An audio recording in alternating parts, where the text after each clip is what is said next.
everyone, and welcome to Spiritual Hygiene. My name is Josie Bray, and I'm your host and guide.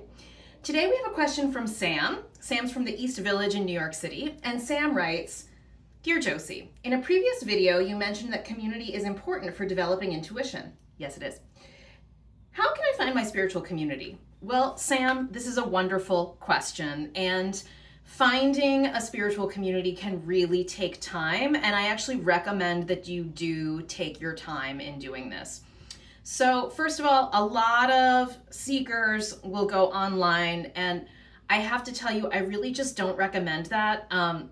There's a lot of grift on the internet. There's a lot of grift in spiritual communities. Really, in any lineage, there are leaders who are ethical and who really keep the teachings close to their hearts and create communities based in love and mutual respect. And of course, also in every lineage, there are people who abuse power, right? And so you want to make sure that when you're finding a spiritual community, you're finding a leader and a group of people who really appreciate difference, who are interested in engaging in conversations around different ways to approach their faith or their spirituality. And you don't want to be accidentally finding yourself in a community of people who think that everybody should think the same all the time, right? That's the sign of an unhealthy community. And the sign of an unhealthy spiritual community is also if the leader in charge is sort of the person that everyone always centers their conversations around. So I recommend that instead of looking for a community online, you look for a teacher who feels in line with the sorts of things that you're interested in learning and who seems really in line with your ethics and who has a sense of discernment. Most likely, if you find a teacher who's like this, that teacher will have a community of people around them.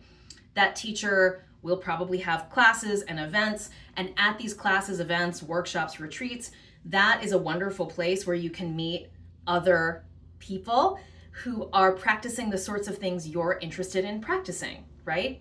You want to make sure that these communities of people really engage around conversations around difference, that they can appreciate each other, that they have relationships with each other and not just relationship to the leader, right?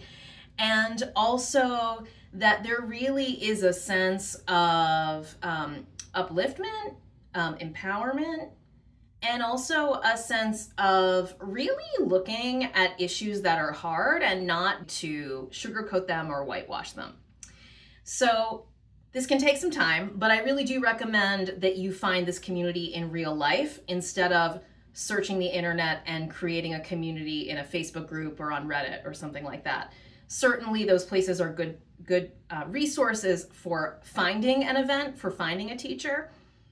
For myself, I know it took me decades to find a community, and I did that by going through many different teachers and then finally finding the three really who have landed in a way that are most aligned with the work I want to be doing.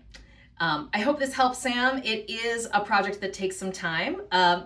If you have a question about physical, spiritual, or emotional health, feel free to shoot me an email at hello@josiebray.com. Thanks for coming, and I'll see you next time.